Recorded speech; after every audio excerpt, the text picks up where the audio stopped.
I gotta look in the camera to say this, so it's actually looking at you like, bro, this was fun as fuck.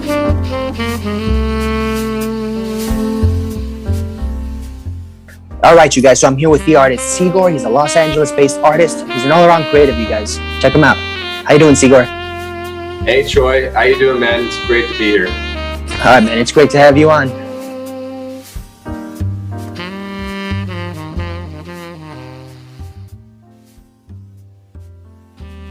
And big band inspired. That's awesome. Was that because you were listening to big bands at the house? Your parents were playing big band?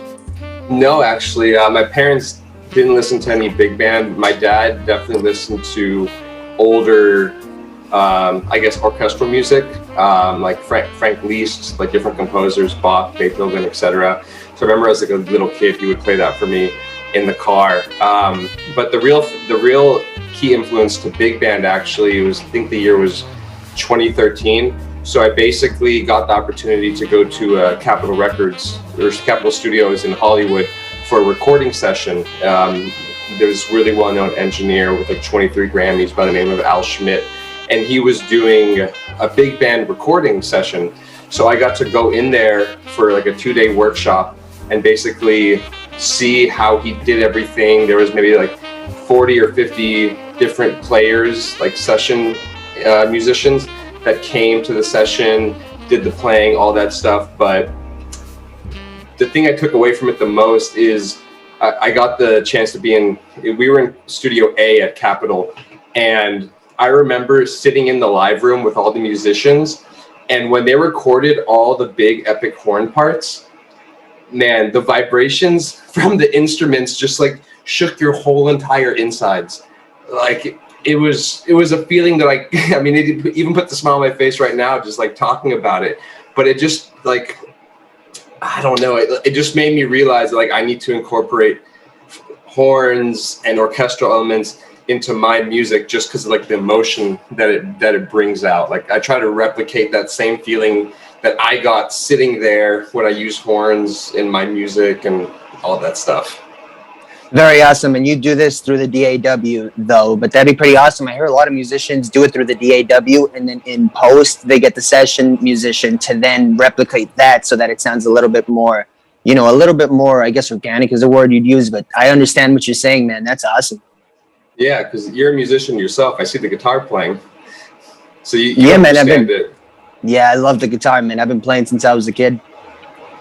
That's amazing. That's amazing. Yeah, it's definitely a well-known thing where people will basically, in their DAW or DAW, which is digital audio workstation for those of you that don't know, it's basically where you create all your music within the computer, and you basically lay down you lay down the parts, but then you do it with the intention that an actual person is going to replay this parts, because you can't capture all the little nuances and details that a person would put into the performance. And if you wanted to program that into your MIDI and your DAW, then it would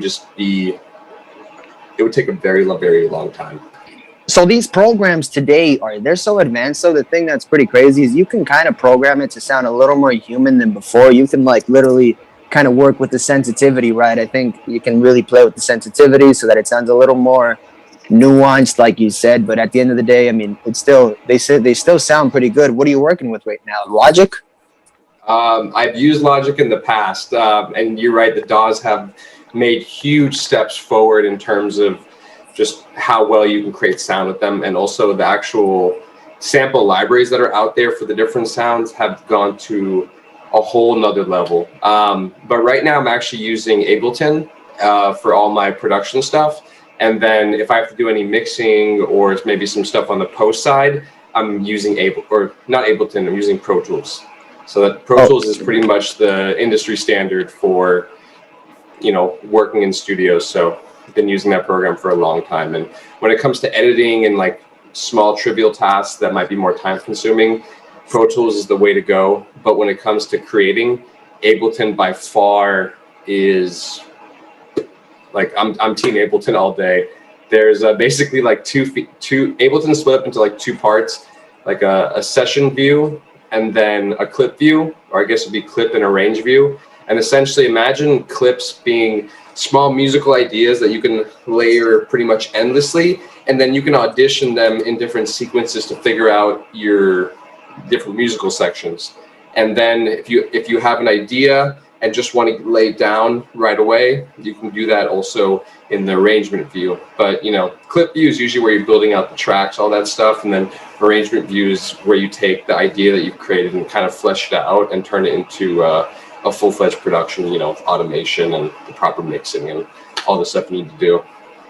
Your projects must be full of just like left and right, because like you said, you're using horns. You're using what kind of instruments are you integrating into your tracks through and through? So, yeah, that's a good question. So in terms of drums, lately I've been liking kind of like the hip hop drum and bass, just dry in your face drums. When it comes to actual musical no reverb, elements, and that's, you mean dry and like no reverb? No, just yeah. When it comes to the drums itself, I'd like to keep it pretty dry. I might slip in a little bit of reverb and like delay on the hi-hats and like some shakers, maybe a little bit of ambient stuff, but very little, unless the effect that I'm going for is intentional, where then I'll use like a reverb or delay to kind of create some like repeating patterns and just phrases that are interesting to the person's ear. Huge fan of Serum. It's basically a synthesizer where you can create almost any sound in. So when it comes to all things electronic music, Serum is the way to go. When it's leads, basses, plucks, pads, any arpeggiators, just do it in Serum. Another good one is actually Ableton's Operator, which is their standard synthesizer, but you can do so much in it. I just love it. And then when it comes to actual like musical instruments that I use, I have to shout out the whole Native Instruments complete library. You can do so much with it. Nexus, amazing. Have to give another shout out to Spitfire Audio. They have a series of plugins that basically are free and extremely high quality. Another one that's really good, I know the plugin name is called Sign Player, but I'm blanking right now on the company that it's from. I think it's the British Orchestral Library. You're working with all of these programs though, but for the most part, you're using all of them, or you sticking to just a few of them? Are you integrating? You just shouting them out because you shouting them out, or are you playing with all this stuff in your tracks? Because that's a lot of heavy duty. Those are all. You're not playing around with all these names, so that's good stuff, man. Yeah, no, I'll use them all interchangeably. So one horn sample library might be good for a horn that's more of a background element that's not so much present and in your face, but then there are other libraries where you use them because the horns are just right up in your face, and if you need like a big trap lead or just some kind of horn just to really just create emotion, you can then kind of just pick the different flavors. The easiest way to correlate it would be like if you're a painter, you have all, like you might have a blue, but then you also have different versions of blue that are going to affect how the person perceives it. And the same goes for the musical instruments. The one thing I'm really trying to track down is a piano sound that I'm just forever happy with. I always feel like I move around from like baby grand pianos, upright pianos, and then work my way into like the Rhodes, Fenders, which is obviously like still keys, but not like an acoustic piano in that sense, where it's obviously electric based. What's your routine like these days with practicing your music? I know you just had your release come out, and I'm sure you're staying busy with lots of other things right now. What's your routine looking like? Can you put a little flavor on that? Yeah, so basically get up in the morning, acai bowl to start the day, get the coffee going right at the same time. The mornings usually doing emails, all that stuff. Try to get a little bit of exercise, obviously, with counting the calories and stuff like that. So whether it's me going for a short little walk or just maybe going down the street to grabbing the coffee instead of making it here, that's at least how the mornings start. The days, you're right, it's been just balancing it all is an art itself. But usually I try to give myself about like 2 hours a day, at least in front of the software, or if I'm not in front of the software, kind of messing around with ideas, I might be sitting down at the keyboard, just playing around, just expressing emotion and using it as almost like a stress relief, as some people would do for boxing or for running, etc. At the same time, I have a Yamaha acoustic guitar over here that I'll use to just basically just strum, do different like chord progressions, and really just if I need a way to get out some just like emotion or something quickly, the acoustic guitar or guitar in general is really good for that. Although I'm still learning a lot of chords and I'm working on my scales and like just understanding where my fingers land on the fretboard, and then kind of creating the musical matrix that the guitar is, because you know you have 5 strings and each one, obviously, depending on where your finger is gonna change it. Well, you know music, so at a certain point, it'll be muscle memory, right? Yeah, and to pick up, just a little pickup, and you know, with the guitar, you have 6 strings, and then pretty much endless positions on the fretboard where you can place your fingers. You can get different sounds and just emotions, and it's fun just to really play with that. I also feel that when you mess around on a guitar, you're able to start creating songs and figure out voicing a lot easier than you would on a piano. I mean, they're just 2 different writing tools. What kind of instruments can we expect from your new music coming out in the future? Anything new you've been playing with that we can expect that's different from before? Yeah. So that's a very good question.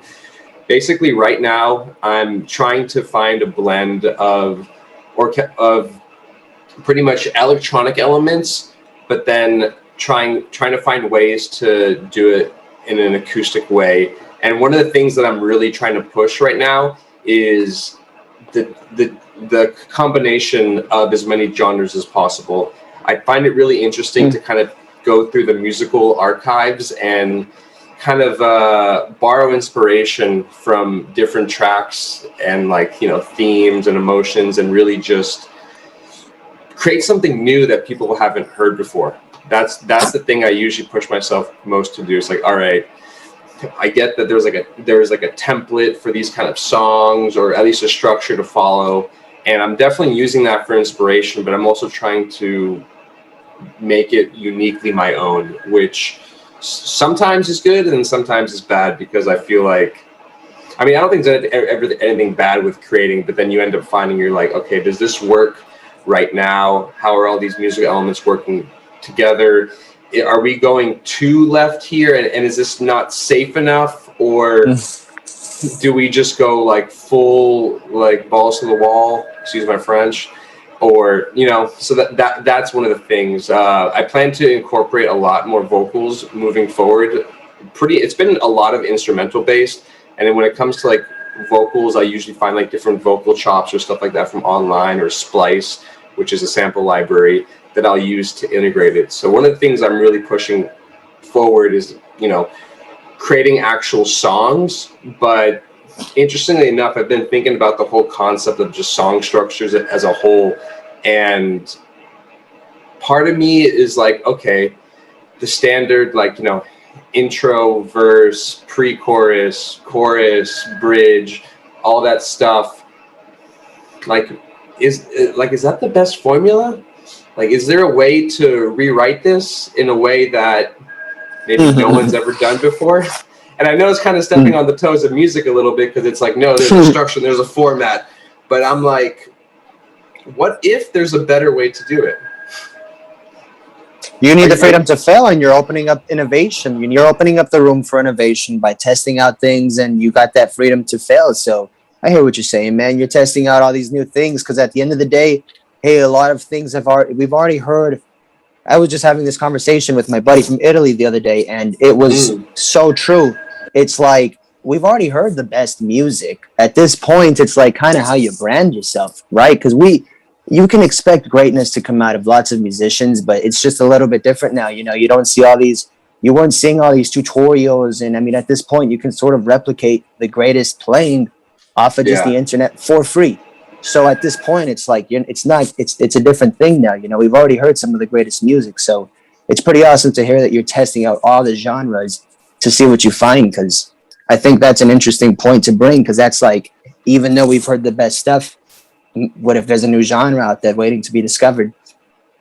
Exactly. And, you know, I feel like with music especially, obviously every genre has so many different creators in it. But if you're the one to start the wave of a new genre, you're naturally at the top of it, and you're not one of like the surfers at the bottom that's also riding the wave, but you're nowhere near the top because you didn't start the wave itself. So like, I don't know, I've been playing around a little bit with ideas of like combining drum and bass and big band and swing.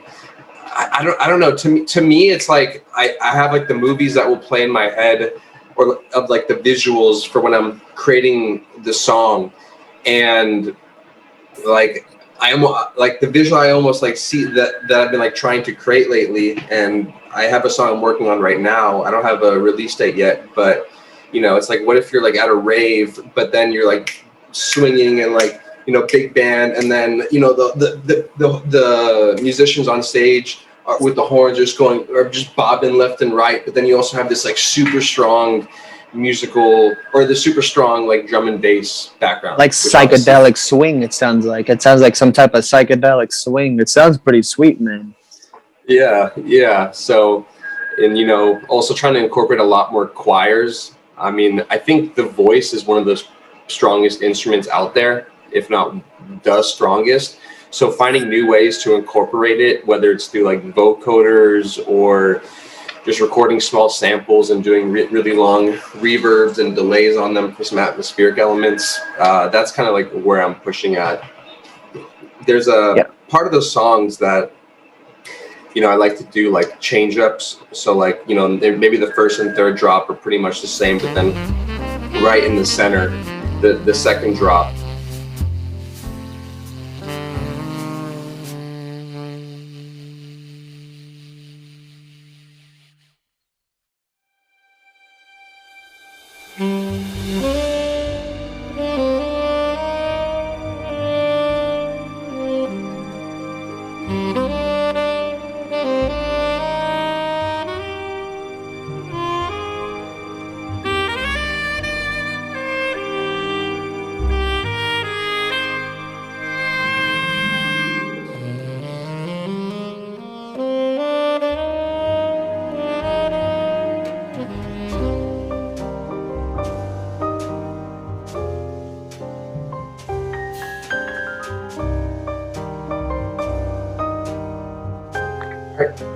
Okay, we were.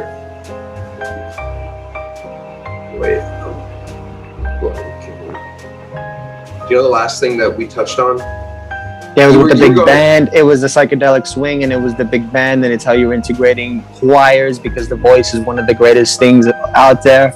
So why do you think the voice is probably, like you said, the most integral part of a song? Is that because it's the most universal thing when it comes to human beings, right? Who's hearing this music? I mean, obviously our pets like the sound of the songs too, but do you think because we're humans and we like this voices, you know what I mean? Because I agree with what you're saying, and it's like, is that what it is? Is it because it's a universal thing that we can take in and feel?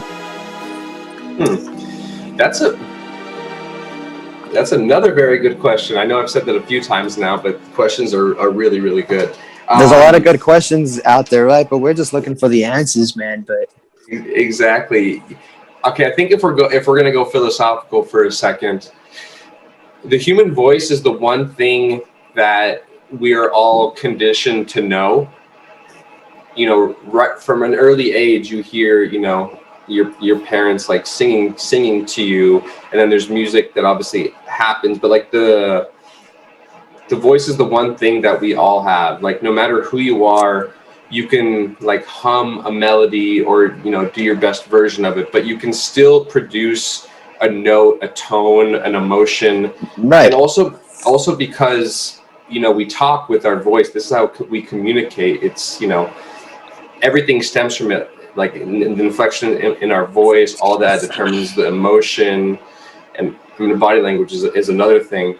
But because we're so used to correlating emotion and listening for it to the human voice, I think when a recording gets out that proper emotion with, you know, the right notes and songs and stuff like that, it jumps out to us because it's something that we all know. It's like, oh, that's their voice, and it's a way to connect with them, because, you know, you have these artists that are recording. I mean, you're never going to get this close up to an artist and have them talk just straight into your face. But when they're in the studio, they go right up to the microphone and record that. So if you want to hear how someone sounds, like just as a person, you know, you can usually listen to their music pretty well, and it sounds pretty much like one-to-one. So what's it been like? I hear that you're saying you're going to integrate some voice into your music. What's it been like working on your voice? How you been working on that? Are you doing vocal training? Are you doing vocal training on the internet? Is there, you know, there's always, it's like a muscle that you got to flex, right? Just like you got to practice the guitar. Are you just, you know, what are you doing with that, with regards to that? Yeah. So when it comes to the voice, I'm actually not using my own vocals as like a leading element to any of the performances or the music and stuff like that. I'm usually using vocals from other people. But the one thing I have been doing is basically kind of like scales, and really just trying to basically just sing, record it, listen back to it, and then figure out what I need to do with my voice to be able to hit the certain notes. Because while I can't, I mean, I think everyone can sing, but I don't put myself out there as a vocal artist. But being able to have relative pitch and being able to guide singers and be able to, you know, help steer the ship where you want to go for a vocal performance, to me, that's been like the most important. So you want to help steer people? You want to help steer other artists, or is that something you would want to do? Would you want to be a singer-songwriter, or you want to guide other artists with their singing? So basically, like, imagine if there's a session going on. While I'm not gonna be a singer-songwriter by any means, you don't want to be. No. I mean, there's definitely been the thought, but why don't you just do it, man? You should just give it a shot before you start doing it for other people, right? So you could learn for yourself and stuff. Yeah, no, it's true, but where I guess I bring it full circle is that, you know, if I'm in a session with an artist, having at least a baseline understanding of, you know, vocal terminology, and being able to actually sing a melody or a choir part or a background thing, being able to hum it and at least be able to sonically show them what I'm thinking, to me, that's where I'm like, okay, cool, I can convey the idea to them, and they can use their true God-given talent and, you know, do a vocal performance that I wouldn't be able to do. Right, you're familiarizing yourself with the craft so that when they perform in front of you, you have a general idea as to how to, you know, use your compass to guide where they have to get to. Yeah, exactly. And I don't know, when you get to collaborate with other artists, it feels so good. And being able just to see live musicianship, and then once you see the live musicianship at different levels, when you see it at the top levels, you kind of just have to sit back in awe. It's like you're in a museum just seeing this performance go down, or a concert hall actually. And you're just, I don't know, for me at least, seeing live music in person and the musicianship and the artistry and the craft, it's like goosebump inducing, honestly. So you want to be the producer, you want to be on the producing side, on the back end, being able to watch your work being produced by other people, it sounds like, or do you want to be the artist yourself? It sounds like you're balancing two things. Is it two different things so it's the producer side of you, which is, you know, you're guiding these other artists, you're watching the overall thing and making sure it looks nice and good, nice and smooth. And then there's the artist, which is your work, and then your performance side of it, right?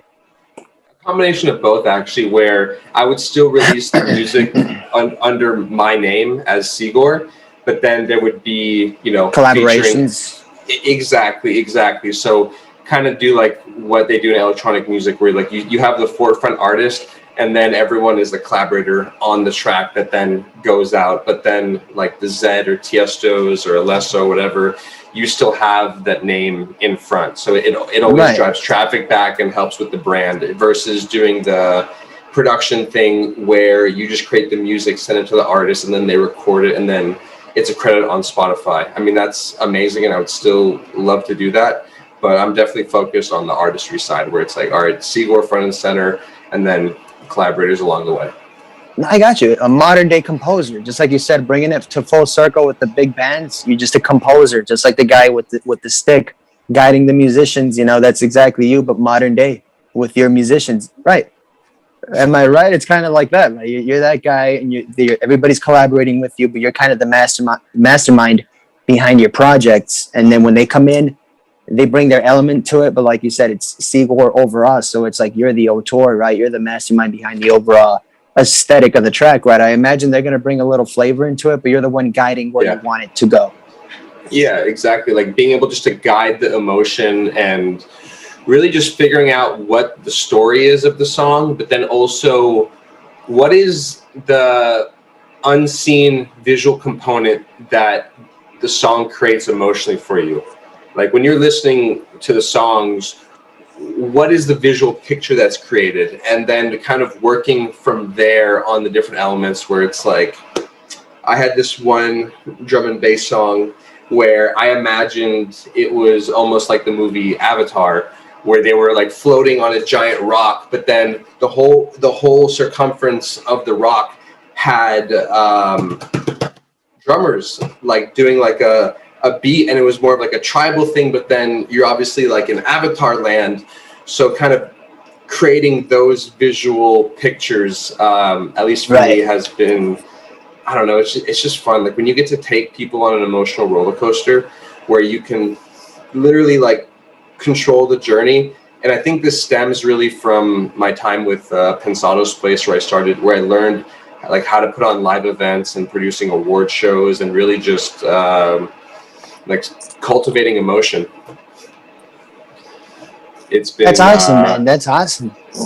So with regards to that, that's awesome. So you like to be able to guide that whole thing and just see where it goes. You like to take people on a journey and bringing it back to that, man. That's really awesome. I think that's really cool that I get a lot of your influences come from, you know, classic composers and classic works. And it's even like the classic movies. If you compare films back then, a lot of films still use music, but it was a different thing. It was like a live orchestra that was guiding the movie, and it was like two things at play, especially with the horror movies, right? A lot of it was, you didn't see so much that you see today, and then it was a lot of it was the music, the cues, not even just the music, but the sounds. You know, a lot of that stuff was, you know, bringing in the creak in the stairs and things of that nature. And you could do the same thing with music, because at the end of the day, people are on that journey, so you're allowed to sort of make these sparks of interesting creative moments where they're like, hey, that's different, and that's sort of what you want to accomplish, right, in a track. That's sort of like something that's like a spark of genius caught in that moment.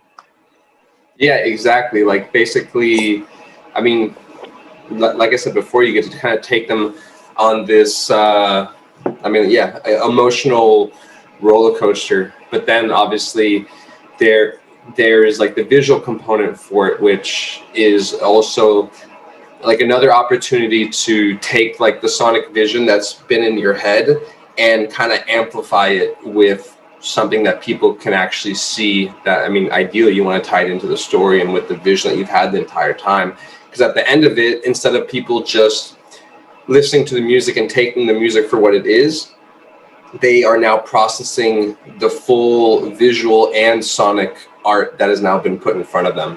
Like there was a song called Raise the Flag that I put out on YouTube, like I think last year at some point. I think it might have been like October or something.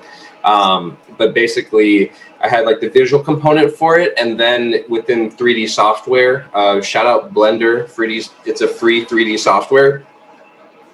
I basically created like this animated scene where you had like an orange sun raising out of the water with like a CEGOR flag, and then I mean, what I'm really trying to say is like being able to create the visuals in conjunction to the sonics just makes such a better overall product, because you get to really kind of sell it, like bring the vision home. It sounds like you're creating like cinematic electronic music, right? There's a lot of cinematic elements to it. It's like movie scores practically, right? Do you ever watch films and get the inspiration from your music there? I've heard at times that there's musicians that will watch a scene in their favorite movies, and while they're watching the movie, that emotion that's being conveyed to them while they're watching it, they start to record themselves, sort of perform and do their thing. And sometimes some of our favorite tracks have been brought about in that nature. You know, that's pretty wild to think about. Have you ever done anything like that? You talked about Avatar in this moment where they were in. You talked about the mountains and the atmosphere. And you ever do anything like that? I mean, yes, yeah, short, yes, I have. I mean, back in college, I got my like feet wet with doing some like scores and stuff like that for different student films. And but when I watch movies, one of the main things is whether or not I notice the soundtrack, because I feel like the music should be almost invisible, and it should really just be guiding your emotion. Like if you're listening to the music, it actually separates you from the movie you're watching, because there's this whole visual element, and ideally you want that to be so cohesive that people are just watching the piece for what it is, versus thinking like, okay, they're going up 3 semitones here, then they're coming down 2 semitones. Okay, they're doing like a quick run here. Then it kind of changes it. Like you almost want the score to be invisible, so all you're feeling is the emotion from the music that then layers itself onto the scene. But yeah, That's with regards to like filmmaking, right? But I know you're not doing filmmaking per se. You're producing music, so you're saying you want people to visualize a lot of what they're experiencing from a sound wave perspective, right? Because they're not. Are you using a lot of visuals? You know, there's a lot of artists like Tame Impala. They use a lot of these wild psychedelic visuals, and you know, there's a lot of artists in the past that have done things of that nature. You talk a lot about visuals. You know, are you using any type of visuals, or is it all imagination based? that's good too. So depending on how I'm feeling, I might put up like an aquarium or some galaxies like on the TV, and use that kind of as inspiration, or just put on something. Or the flip side is I have a projector here, so I can basically paint the whole ceiling with whatever imagery I want, and the back wall. So, for example, if I'm producing like a slow, like wavy track, or just playing around with an idea, I might put a whole aquarium on this like whole back 20 feet of the wall here. And then so then I'm just in this different ambience of like an aquarium or stuff like that.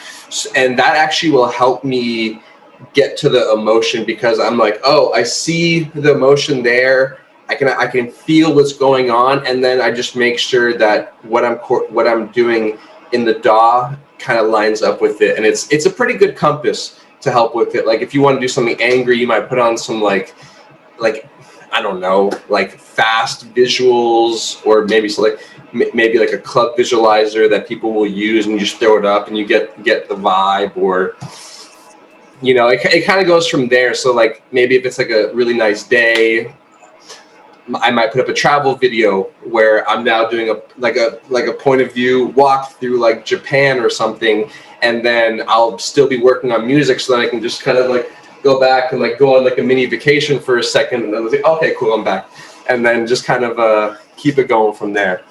That's really awesome. That's really awesome. So can we talk about what a perfect scenario is for you with regards to what does it take to get you in a zen-like state to start producing your music? What do you have to do? Are you doing any type of meditating? Do you just jump on it and sort of get in the groove of it, and then you shake it off and then get into it? How do you get into your groove? I gotta stop using the default. That's a good question. I think I might be limited on that one here, but in terms of how I prep for music, there are times where I just might not feel like doing it, but then I still force myself just to sit down and at least just create something, because I feel like once you get in the software, or just like start finding some chords or play with the guitar, you're now kind of starting the wheel.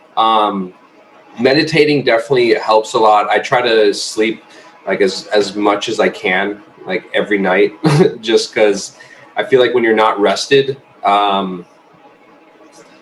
it's also not good for your body, first of all. But how many hours are you getting a night? Anywhere from like, I mean, depending on the night, like like 3 to 7, 3 to 6. 3 to 6 hours of sleep. Yeah. And you're talking about the importance of sleep. That's like a that's It's like an oxymoron.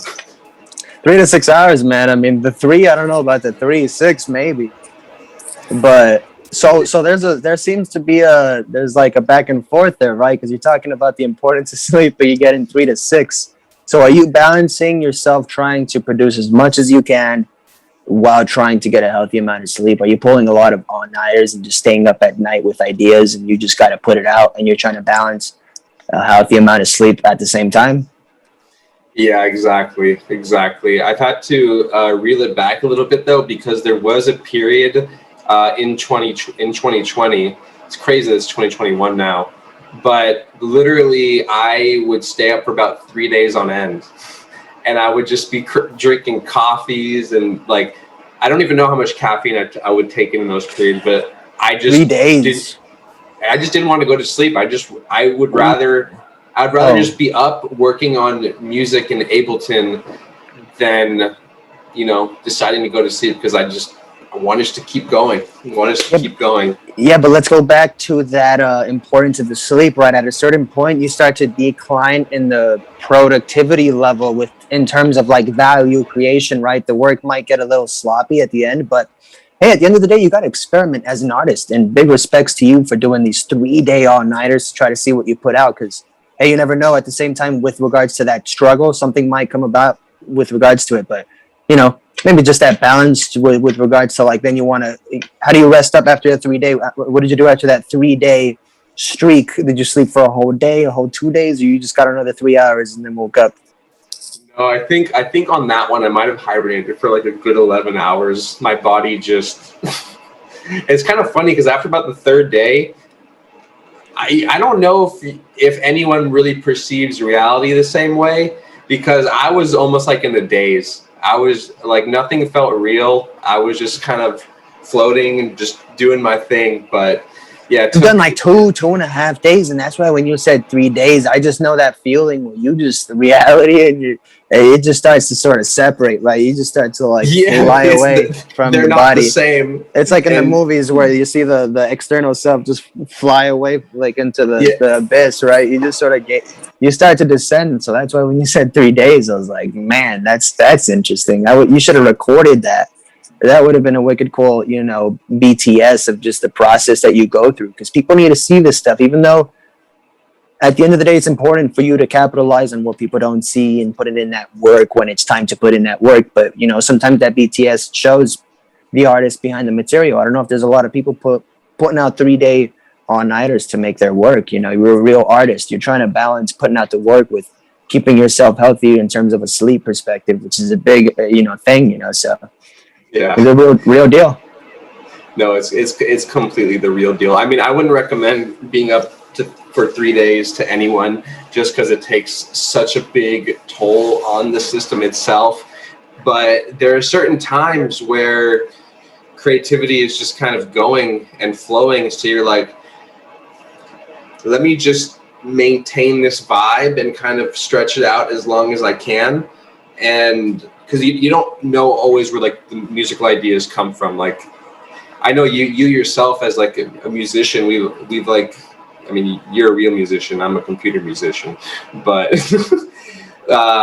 like we've been there where it's like music. The music is music.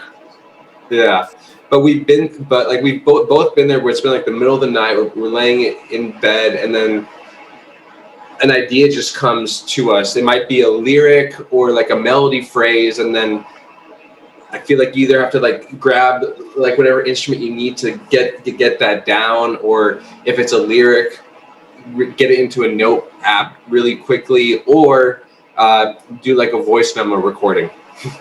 Absolutely. I have a huge library of just arpeggios, chord structures, things that I've had that I still, are wicked cool to listen to, that I'm like, I might do something with that. I have pictures of crazy chord structures that I've played with that I'm like, let's remember this. So 100% I agree with what you're saying. And that just naturally happens with how you do things. You know, same with you. I bet you have like 5 different versions of a lot of these tracks. I bet you bounce like 20 versions because I certainly do. You got like 20 versions, right? Like the bass is a little higher here, a little less reverb.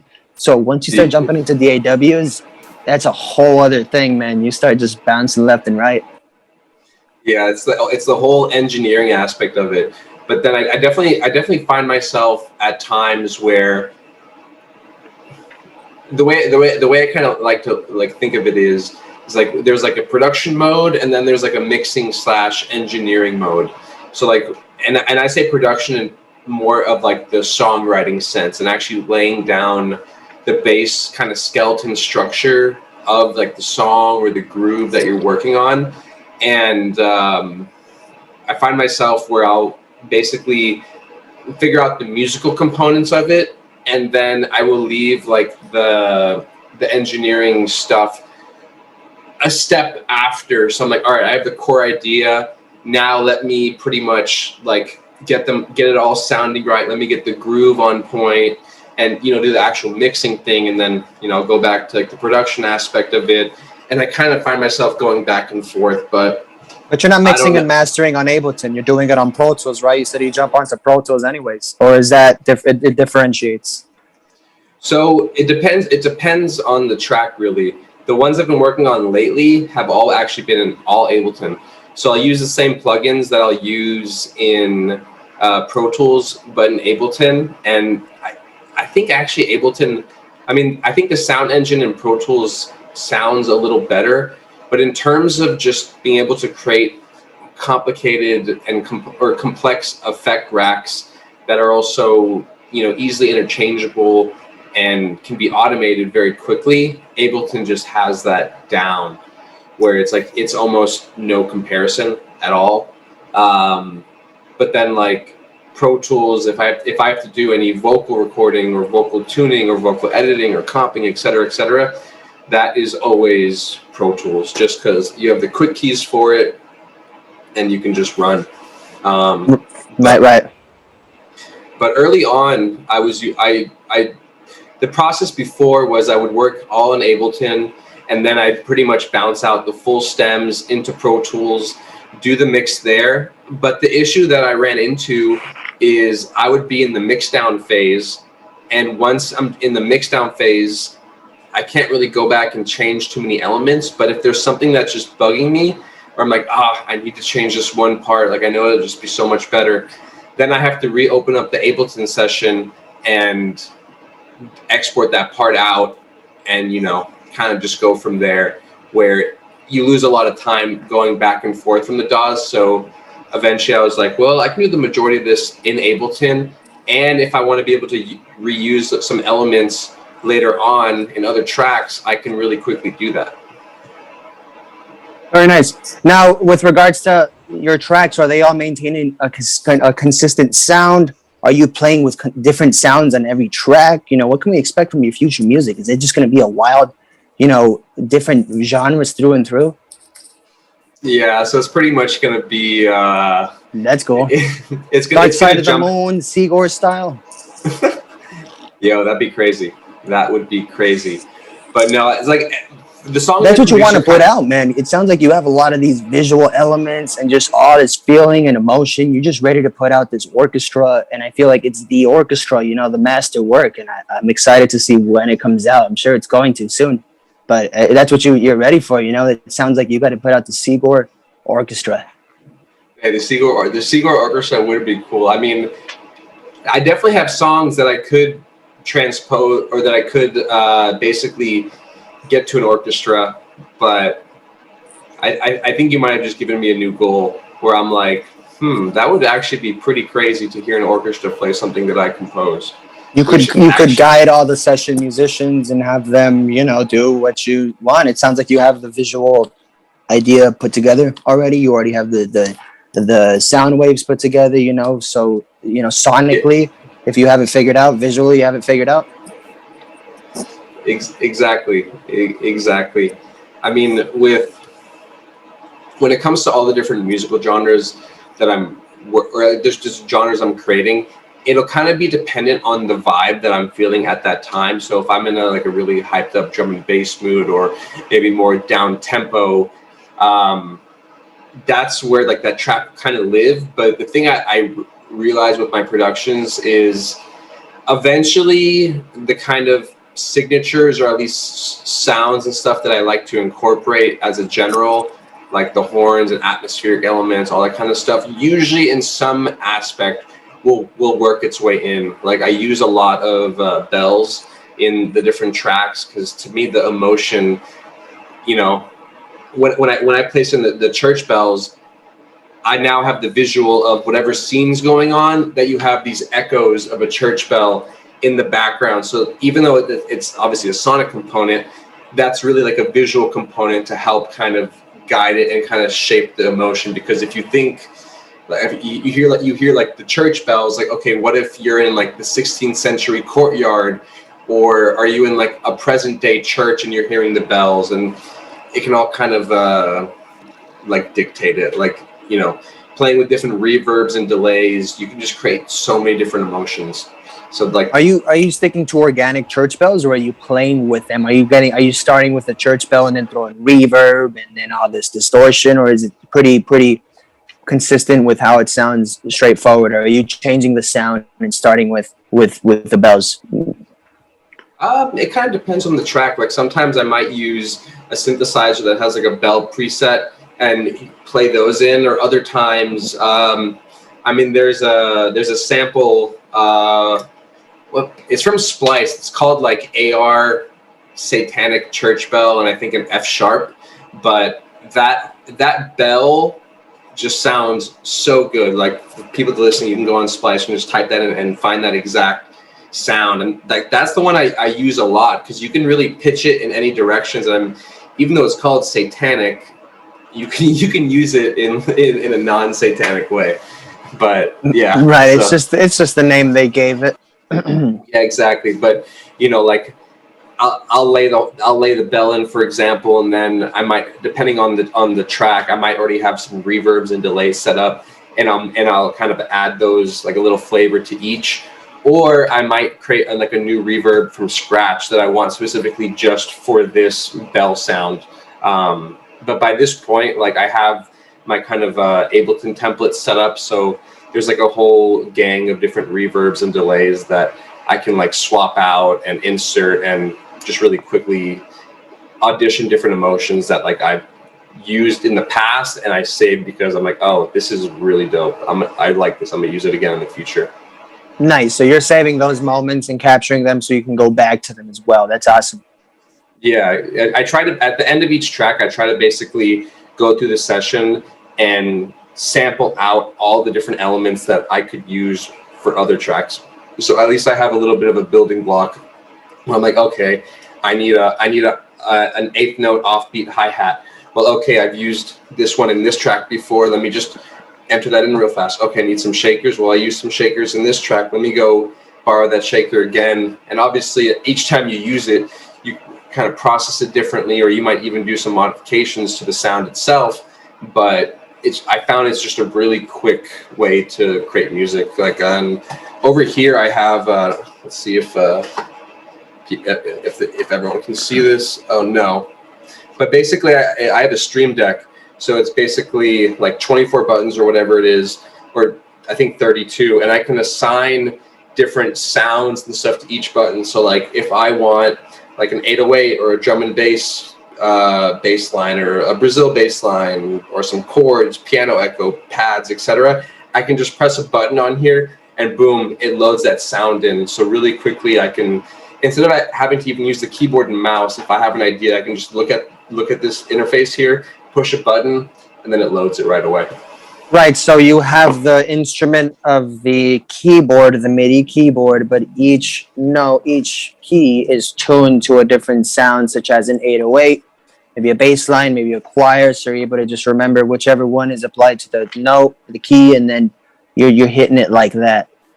Not the actual like MIDI keyboard. This is called a Stream Deck, and it's basically, man, I wish the cable was long enough so I could show it, but essentially they're like half-inch Yeah, like half-inch by half-inch squares that are LED. Is it like a drum pad? Does it look like a drum pad? Essentially, and you can assign hotkeys to it. So if I push the piano button, it then loads a piano that I've saved into the DAW, and then with the MIDI keyboard, I can play all the notes. So really quickly, I could just go like hit 808 right in a pattern. Okay, cool. Let me put in a bass line with the 808. Add that in real quick. Okay, let me add some pads. Push the button, put them in, and it just really helps do it in a fast way.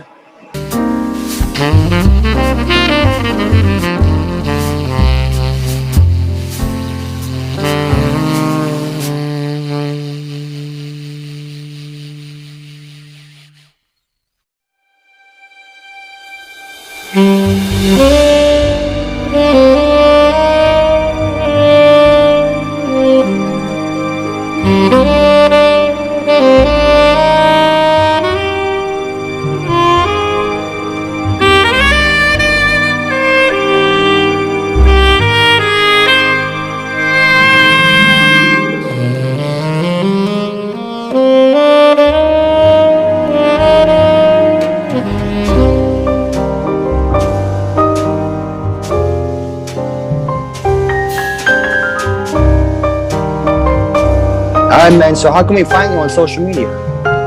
All right, so the socials, the handle pretty much everywhere is CEGOR, CEGOR.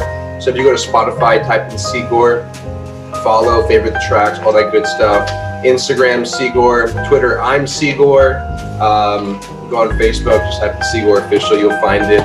And yeah, that's where you want to find me. I love talking with people, so just reach out, shoot me a DM if you're a collaborator, just make something happen. But yeah, that's where you can find me on socials. I'm gonna be putting out a lot more tracks in the future that I'm finishing up, along with some really cool 3D animations and a potential NFT drop as well. NFT drop. Wow. So you're jumping on that. You're jumping on that. The NFT trend. Yeah. Using all the 3D stuff. And I'm like, all right, let's do some NFTs. So I have a few tracks that are out on YouTube right now that I'm creating like some special NFTs with, and also NFTs that have songs made just for them specifically. Can you break down NFTs for the audience before we wrap this up? Yeah, of course. So it's essentially non-fundable token. So basically, imagine you can buy a piece of art digitally, and there's a proof of authenticity, which basically locks in the price for it. And instead of owning a piece of art in the physical sense, you now own it in the digital sense, where as things progress, everyone will have their own virtual art galleries that people can go to in virtual reality, and then obviously augmented reality. But it's really a new platform where digital artists and creatives can sell direct to their fan base. And these pieces, like if you create an NFT, you can choose how many versions of this item there are. So if you do an NFT drop where there's only one version of this, then it makes the piece more rare, which then drives the price up. It's kind of like eBay, where people will bid on it first, and then as the bidding goes up, obviously the price goes up. Like there was this guy Beeple who just he had, I think, like at least like 5 years worth of everyday renders that he sold for a collection of $69 million. So it's completely unheard of. Like Logan Paul, he launched the NFT trading card, I think about a month ago, maybe a month and a half, and he made about $5 million just real quick, just like that. So it's like converting your digital assets into something that can be purchased. Digital assets such as work you've had in the past that people can jump on and really hear the material, all the versions, just whatever you put out, stuff of value that people want to get. It's like buying that Wu-Tang album that was worth so much money that dude ended up buying. But you remember that Wu-Tang album that went for, I forgot how much million, but same idea, but digitally, right? Yeah, exactly. And you can choose pretty much what you want to put up. So you can sell a photo, you can sell a video, et cetera. And then depending on the type of NFT that you're buying, there's kind of different incentives with it. But like, you go online and there's people that are just like blowing money on it left and right. And it's it's really exciting to see, honestly, because you have all these digital artists and creators that release an NFT, and all of a sudden the NFT blows up, and it puts them in a complete different economic world where, okay, maybe now they don't have to focus about getting a second job because this NFT just gave them what they would make in 3, 4, 5 years, maybe even more than that. So I don't know, it's exciting. I can't wait to see where the space goes. More power to the creator. Exactly. But very, Troy, very nice. Thank you so much for having me. This was a blast. Just kudos. I see you doing your thing, and just proud of you, brother. I appreciate you, man. Thank you for being on the show, and thank you for offering your words and just talking to myself, and for the audience who will be hearing this, just your process and how you do what you do to make yourself who you are. And it's really awesome, and it's really exciting to hear what you have coming out in the future. Let's do this again, man. We'll follow up. Dude, yeah, thank you so much for having me. This is honestly like I gotta look in the camera to say this, so it's actually looking at you like, bro, this was fun as fuck. Hey, man, likewise. I really appreciate you, John CEGOR. We're gonna move forward and keep this going, man. We'll get an episode 2. Sounds good, bro. God bless. I know you have another interview, so do your thing. Thank you, man. Have a good night.